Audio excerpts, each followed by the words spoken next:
So I have been seeing that often the investors, the so-called half-knowledge investors, is always looking only at some simple ratios they know, which is PE, price to book, to some extent debt to equity, or even EV to EBITDA. So these are ratios which are easily available without much efforts directly from some apps or something, wherein they think that if these values are very low, then the stock is underpriced. But you should understand that there is a particular reason behind which the stock market is underpricing that stock. It should not be a value trap. Sometimes a lower price to earnings or price to book is to be taken with a pinch of salt. Many times they will be having a large requirement of working capital, wherein they are not having a free cash flow. They are having a very high cash conversion cycle. So having very high quick ratio, all these things indicating that management is unable to utilize its cash properly to deploy in the business. Many times they have very high dividend yields, and normally those stocks will have a low PE or price to book as well, wherein people will think that it's a good company, we are getting a good dividend, why to bother?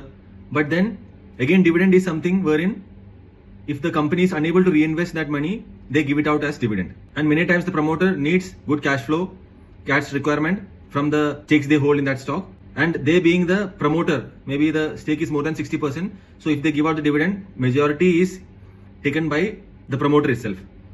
But then along with that, you also get the dividend. So you think that it's a good company. So you should actually look at the working capital efficiency, the business proficiency, etc., which can be easily found out from ratios like quick ratio, then cash conversion cycle, then inventory turnover ratio, free cash flow from operations, how they deploy their capex. All these ratios are easily available these days in apps like Value Research.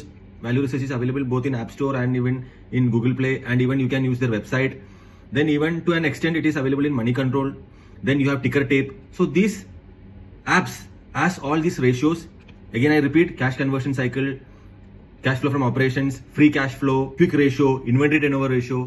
So all these I have explained in my earlier videos as well. You can go and have a look at it as well. But looking at their business operation and how professionally they are running the business, are they just recording the earnings in their P&L statement and then it is not getting converted into a real cash in their cash flow statement? So just looking at P&L won't help.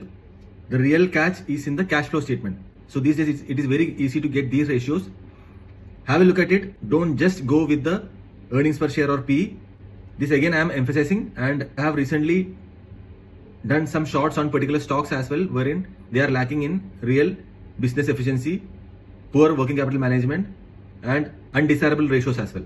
So do look at it before investing in a company, and don't just get into the trap of value investing, which later turns out to be a value trap. Stay invested, happy investing.